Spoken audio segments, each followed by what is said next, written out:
안녕하세요. 굿모닝 밴쿠버. 오늘의 뉴스 브리핑 시작하겠습니다.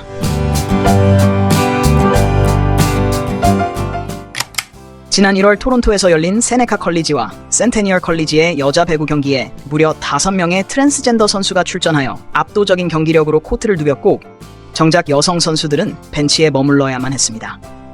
경기는 트랜스젠더 선수가 3명으로 1명 더 많았던 세네카 컬리지가 승리했습니다. 이러한 말도 안 되는 상황에 동성애자로 유명한 전 여자 테니스 레전드 나브라틸로바마저도 개탄할 일이라며 다음과 같이 분노를 감추지 못했습니다. Just how wrong is this?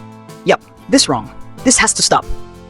현재 온타리오 대학체육협회 OCAA는 모두 6명의 트랜스젠더 선수가 등록되어 있고, 이 중 5명은 성전환 수술이나 호르몬 치료조차도 받지 않은 선수들이라고 합니다. 그냥 100% 남자라는 이야기죠. 생물학적 남성들에 의해 오히려 여성들이 피해를 입고 있는 이 상황이 참으로 어처구니가 없는데요. 더 큰 문제는 경기 중 이 생물학적 남성 선수들의 강 스파이크 등으로 인해 안면이나 머리에 부상을 입는 여성 선수들이 늘어나고 있다는 점입니다. 며칠 전 캘거리에서 밴쿠버까지 비행기로 통학하는 UBC 학생 이야기를 전해드렸는데요. 이번에는 점입가경 에드먼튼에서 밴쿠버 다운타운까지 비행기로 통근하는 한 교수의 이야기입니다.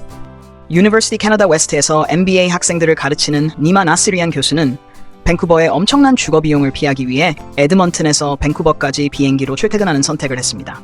그는 매달 항공요금으로 800불, 주중에 밴쿠버에서 거주할 원베드룸 아파트 렌트 비용으로 2,450불, 에드먼튼에 있는 디태치 하우스 모기지로 2,600불 해서 총 5,850불을 지출하고 있습니다. 에드먼튼에서 거주하고 있는 디태치 하우스와 비슷한 수준의 집을 밴쿠버에서 구하려면 약 250만 불 정도, 그것도 서리 등지의 외곽에서나 가능하다고 하네요.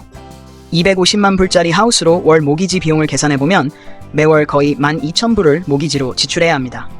이는 그가 현재 주거비와 통근비에 지출하고 있는 비용의 2배에 달하는 금액입니다. 듣고 보니 꽤 괜찮은 선택인 듯합니다. 코로나19 대응을 위해 도입한 ArriveCan 앱 모두 기억하시죠? 그런데 그 앱의 관리가 말도 안 되게 부실하게 이루어져 왔다는 감사 결과가 나와 충격을 주고 있습니다. 캐런 호건 감사원장은 CBSA, 캐나다 국경 서비스국이 ArriveCan 앱에 약 6천만 달러, 한화로 약 600억을 지출했을 것으로 단지 추산만 할 수 있다고 하원에서 밝혔습니다. 앱 하나 만들고 관리하는데 600억을 지출했다는 것도 제정신이 아닌데, 더 큰 문제는 그 돈이 어떻게 사용되었는지, 누가 작업을 수행했는지, 계약이 어떻게 이루어졌는지 등에 대한 기록조차 남아있지 않다는 점입니다. 심지어 감사관조차도 자료가 없어 제대로 확인을 못하는 수준입니다. 또한 앱의 출시와 업데이트 시에 거의 절반 정도가 테스트조차 거치지 않고 배포되었으며, 제안서도 제출하지 않은 업체가 경쟁 없이 수의 계약으로 앱 개발에 선정되었다는 것입니다. 코로나19로 그 난리를 피우던 무렵 누군가는 국민들의 세금을 신나게 쓰고 있었나 봅니다. 혹시 일본에서 리모트로 일하고 싶은 분들은 오는 3월 말부터 시행될 것으로 예상되는 일본 디지털 노마드 비자에 관심을 가져보시기 바랍니다. 이 프로그램은 일본과 조세 조약과 단기 비자 면제 협정을 모두 체결한 49개 국가의 국민들에게 제공되는데, 캐나다는 이에 해당됩니다. 최장 6개월까지 일본에 머무를 수 있으며, 머무르는 동안 일본 회사에 취업하지 않고도 리모트로 일을 할 수 있습니다. 비자는 갱신되지 않지만 일본에서 출국한 지 6개월 후에는 다시 입국할 수 있다고 합니다. 요즘 일본 물가가 많이 낮은 상태라 생각보다 좋은 선택일 수도 있을 것 같습니다. 올해 연간 렌트비 인상 한도는 3.5%로 정해져 있습니다. 하지만 만약 주차요금이나 락커 사용요금이 렌트 계약에 포함되어 있지 않다면 이는 주택임대차법의 보호를 받지 못합니다. 따라서 이러한 부분을 이용하여 렌탈 빌딩 등이 렌트비 인상 한도를 피해 주차비와 기타 수수료를 대폭 인상하는 경우가 많아지고 있습니다. 만일 부당한 주차요금과 기타 수수료 인상으로 랜드로드와 분쟁이 있다면 임대인 지원센터 트랙에 도움을 받을 수 있습니다.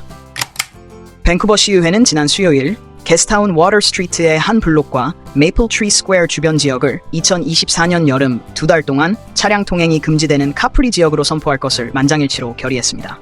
엔지니어링 서비스 총괄 관리자인 런 라클레어는 7월과 8월 리처드스와 캔비 거리 사이의 워터 스트리트에 차량 통행이 금지될 것이라고 밝혔습니다.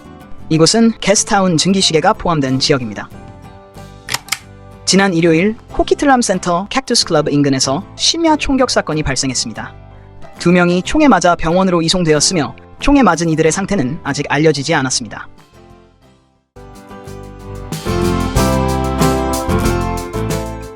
이상으로 오늘의 뉴스 브리핑을 마치겠습니다. 시청해주셔서 감사합니다.